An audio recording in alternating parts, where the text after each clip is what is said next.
my present appointment as the head of an electrical department in a university in London. For the first half of my life, before that, I worked in industry, the latter few years designing very large electrical machines. So most of my life has professionally been devoted to electrical engineering primarily, also mechanical engineering, and I have spent much of the rest of my time studying and researching in parapsychology, psychical research. I am here in this conference because you, my colleague, and I decided that we would offer a paper on some unusual states of consciousness which are not very much the concern of normal science, but which are certainly dealt with in the Quran and Hadith. I would just like to add that our findings together showed in the paper which has been presented to the conference that this coincides with the Quranic ayat which I may read in Arabic. بسم الله الرحمن الرحيم الله يتوفى الأنفس حين موتها والتي لم تمت في منامها فيمسك التي قضى عليها الموت ويرسل الأخرى إلى أجل مسمى إن في ذلك لآيات لقوم يتفكرون. We read a paper on altered states of consciousness of the human being called out-of-the-body experiences, lucid dreaming and near-death experiences. We decided to give a paper on a subject which so far has been rather neglected, particularly in regard to the Holy Quran and Hadith. That is, our paper dealt with altered states of consciousness of human beings, states of consciousness different from ordinary physical space. الله يتوفى الأنفس حين موتها والتي لم تمت في منامها فيمسك التي قضى عليها الموت ويرسل الأخرى إلى أجل مسمى إن في ذلك لآيات لقوم يتفكرون. We considered three particular states of consciousness, the first being the out-of-body experience, in which many human beings for indeed many thousands of years have had the experience of floating outside their physical body in another body usually, but not always, and seeing their physical body lying on the bed after interesting experiences, later returning to it. That normally takes place with no break in consciousness from getting in bed to finally having the experience of returning to the body. The other kind of state of consciousness that we dealt with was lucid dreaming. In lucid dreaming, one also has an experience of moving around what looks like the physical world. Sometimes it's in a world which can be altered by the dreamer. The lucid dreamer, the word lucid, means the dreamer is well aware that they are dreaming and that their physical body is in another place, perhaps back home in bed. They remember the things they did earlier and they remember the things they're going to do the following day.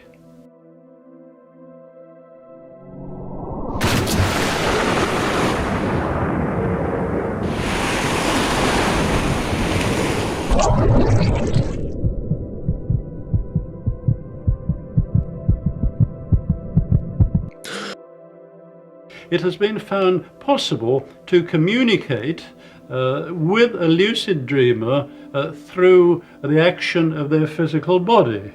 For example, a lucid dreamer remembers that he discussed an experiment with the experimenters. He can flick his eyes to and fro and produce electrical activity in the muscles which move his eyes, and that will signal to the experimenters in their ordinary state of consciousness that the experiment is about to begin. And then he can perhaps lift a weight and let a weight down to the ground again in his dream, and it has been found that certain electrical activity occurs in the muscles of his arms and legs. That is the sort of experiment that can be done to study that particular state of consciousness called lucid dreaming. الله يتوفى الأنفس حين موتها والتي لم تمت في منامها فيمسك التي قضى عليها الموت ويرسل الأخرى إلى أجل مسمى إن في ذلك لآيات لقوم يتفكرون. The final of the three states of consciousness we considered in our paper was the near-death experience. During the last 20 years or so, it has been possible for doctors to resuscitate people, patients, subjects who are clinically dead. That is, they have no heartbeat, no breathing, no electrical brain activity which can be recorded. Any doctor would pronounce them dead.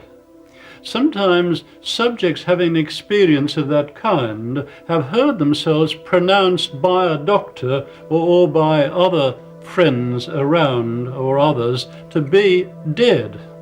They have then had the experience of hearing a rushing, roaring noise, rather like a wind, and then moving along a dark tunnel and coming out into the light. Until relatively recently, as I explained, I didn't know very much about the scientific work which is to be found in these religious teachings. Finding out about that made me think very deeply. لو سألت أي واحد من الأديان الأخرى وقلت له هل معجزة نبيك الآن يمكن أن تشاهدها؟ يقول لك لا، هذا أمر حدث في الماضي وليس لنا منه إلا الرواية. لكنك لو سألت المسلم هل معجزة محمد باقية؟ قال نعم، هذا هو القرآن. ولذلك قال تعالى قل أي شيء أكبر شهادة قل الله شهيد بيني وبينكم وأوحي إلي هذا القرآن لأنذركم به ومن بلغ. ولكن يتساءل الإنسان ويقول ما طبيعة الإعجاز في القرآن؟ أنا إذا رأيت العصا تضرب البحر نصفين قلت هذا لا يكون إلا من عند الله. إذا رأيت عيسى عليه الصلاة والسلام يحيي الموتى قلت هذا لا يكون إلا من عند الله. فكيف أعلم أن هذا القرآن هو من عند الله؟ القرآن يجيب. قال تعالى لكن الله يشهد بما أنزل إليك أنزله بعلمه، أي أنزله وفيه علمه. فالقرآن كلمات ولكنها تحمل معاني، تحمل علوما. هذه العلوم التي في القرآن هي علوم نهائية.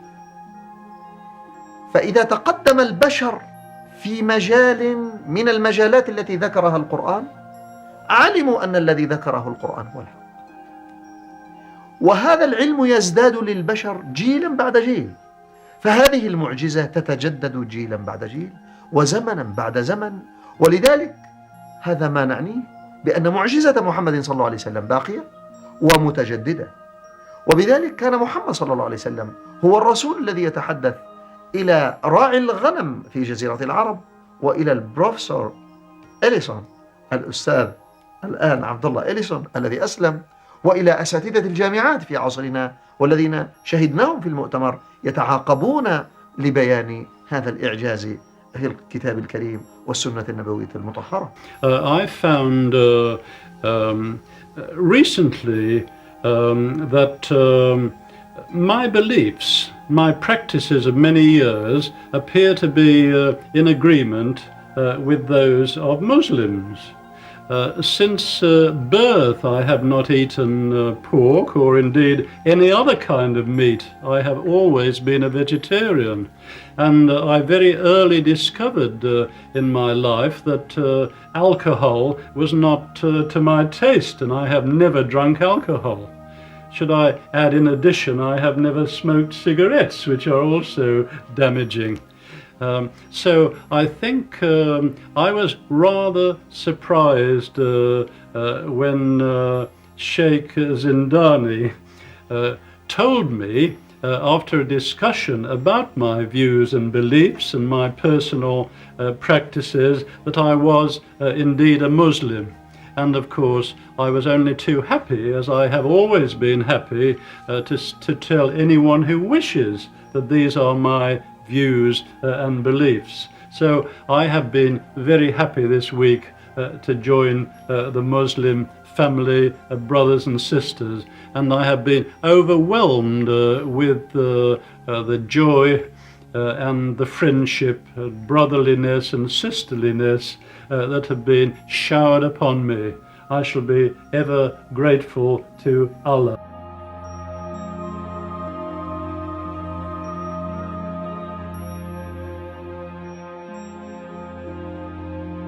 Knots, chains, filaments, cosmic web, networks, all these words are semantically associated with the Quranic word al-hubab. Yes, I think the scientific way is the proper way of introducing Islam to the West. Western countries, I'm thinking particularly of my own, the United Kingdom, but this applies also to others, particularly perhaps the United States. Western countries are basically materialistic. الحقيقة أن الله تعالى في القرآن الكريم يخاطب الناس على جميع المستويات. أحيانا يخاطب الناس بخطاب الفطرة، أحيانا يخاطبون بخطاب العاطفي، وأحيانا يخاطبون بخطاب العقل. أم خلقوا من غير شيء أم هم الخالقون؟ هذا خطاب العقل. في أيامنا هذا نحن في زمن انحطاط، وأغلبية الناس بعدوا من الفطرة خصوصا في الغرب. إذا لما تخاطب الناس لا يعرفوا لغة العربية ولا ما ممكن أن يشعروا بجمال القرآن وليس لهم إلا الخطاب المنطقي، فالبرهان بالإعجاز العلمي يأتي مناسب لأن يصادف عقولهم، لأن هذا شيء منطقي فعلا. مثلا الآن لما أرى أن القرآن يصف من مراحل تطوير الأجنة في الرحم، وهذا ما وجدنا إلا بالمجهر الإلكتروني في السنوات الأخيرة، أعرف أن هذا صحيح. People have been educated in our schools to think that science knows all the answers, and anything which does not fit the materialistic scientific picture must be wrong. The current scientific picture, the materialistic scientific picture, in which a human being is no more than a few kilograms of tissues with a little computer at the top, and the universe is no more than all these objects separated around us in physical space. This scientific picture is showing cracks. It is showing cracks in the particle physics area, that is the micro area of the universe, and it is showing wide cracks in the macro area, big things in the psychical research field. A good scientist follows the evidence where it may lead. So where does the evidence lead? In the particle physics area, electrons sometimes appear as waves, sometimes they appear as particles. It depends on the experimenter and the experiment. Sometimes particles disappear from one point in space and reappear at another point in space without crossing the space in between. Sometimes, in order to make the theories, the scientific theories, agree with the results of experiment, time has to run backwards. أما الذين يقولون القرآن كتاب هداية لا دخل له بالعلم، ففي الحقيقة يقولون حقا وتزل قدمهم في أمر آخر. نعم، القرآن كتاب هداية، ومن هدايته أن يكون فيه الحجج الكافية لإقناع العلماء ولإقناع الأجيال ولإقلاع البشر على اختلاف درجاتهم ومستوياتهم. لقد تكلم القرآن ووصف القرآن الكون، وفاض الخبر في الكتاب الكريم وفي السنة النبوية المطهرة عن الكون. وأهل عصرنا ومنهم البروفيسور أليسون درسوا هذا الكون، فالتقى العلم البشري مع النص القرآني والنبوي في ميدان واحد. فما هي النتيجة؟ ما هي نتيجة اللقاء؟ إن النتيجة قد وعدنا بها قبل 1400 عام. لقد أخبرنا القرآن الكريم أن فيه من الأخبار والأنباء ما لا يعلم إلا بمرور الزمن. قال تعالى: لكل نبأ مستقر وسوف تعلم. أي لكل نبأ من أنباء القرآن زمن يستقر عنده المعنى ويتجلى فيه. I feel that those signs probably weren't understood when the Quran was revealed, and that's why a lot of the scholarly work then was on the other meanings of the Quran and the interpretation of those meanings, and these verses that we're discovering now were a mystery. وقال تعالى: ولتعلمن نبأه بعد حين. أي فيه أنباء الآن أنتم لا تعلمونها، ولكنها ستتجلى لكم بعد حين. وقال تعالى: وقل الحمد لله سيريكم آياته فتعرفونها. أي أن هذه الآيات التي كانت مسموعة للأجيال السابقة أصبح الكثير منها لنا مشاهد، فجمعنا نحن في عصرنا في الآيات الكونية بين السماع من النص القرآني والمشاهدة من الواقع الكوني. فكانت النتيجة أن تبين لنا وللكافرين، ازداد المؤمنون بيانا وإيمانا بأن القرآن هو الحق. وأما الذين لا يعرفون القرآن، وأما الذين لا يؤمنون بالقرآن، وأما الذين لم يصل إليهم الإسلام، فإن هذا طريق قوي لتبين أن القرآن هو الحق. وهذا الذي حدث للبروفيسور أليسون، عبد الله أليسون. In the macroscopic area of psychical research, human beings are in touch with one another and with the universe without the normal five senses coming into it. This is called telepathy. Human beings sometimes know about the future without any normal deductive process. This is called precognition. Human beings in full and normal state of health have interesting and unusual states of consciousness in which information about the physical world can be acquired, which is not normally available. All these well-ascertained scientific facts show that the materialistic basis of science is flawed, that the physical world is not nearly so simple as it appears, that time and space are much more complex than we think. These are showing us clues that there is a great deal more to be discovered. This is breaking up materialism by that rigorous, objective, scientific method which led to materialism in the first place and leading to a more balanced material and spiritual life.